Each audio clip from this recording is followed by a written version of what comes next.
what are the factors involved in being able to have more confident and more aware conversations with your team around wellbeing and mental health? You've created this mental health mastery approach.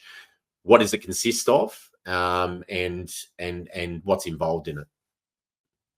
The mental health mastery framework or approach is around helping everyday leaders and people have everyday mental health conversations with confidence around what signs to look out for, how do I approach someone appropriately in a working environment, what do I say, so how do I get started, and also what is my role in this versus what my role isn't.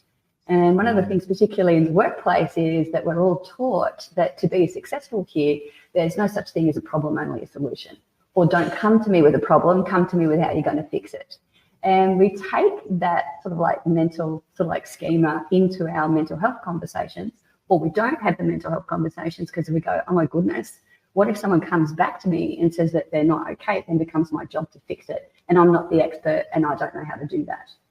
And so one of the things that I support people with in the book is actually understanding that our role as everyday colleagues and leaders at work is not to solve for someone, but to create a safe space where someone feels comfortable enough to share when they're not feeling okay, and to support them in reaching out to the professional help that's going to be most useful for them.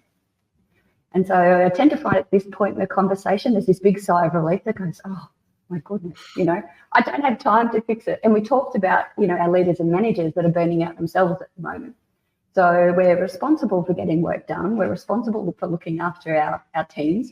Somewhere in the midst of all this, we're trying to get our own work done as well. And so it's usually our managers and leaders that are the ones that are being squeezed the most and have the most pressure when it comes to how they're feeling in terms of their own mental health.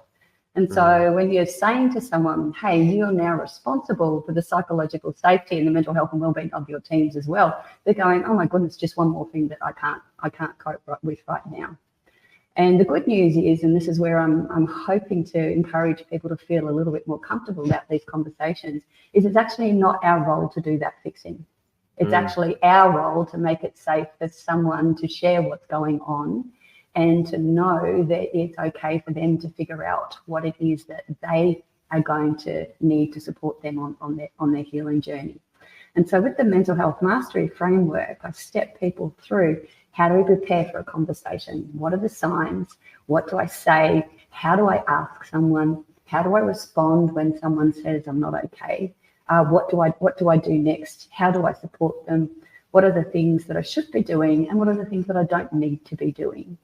And the reality is that it doesn't take a lot of extra time and it doesn't create extra stress and pressure. It actually takes some stress and pressure off by having these conversations early and knowing that it's not our job to project manage, someone as a project or, as a specific pathway of action at work.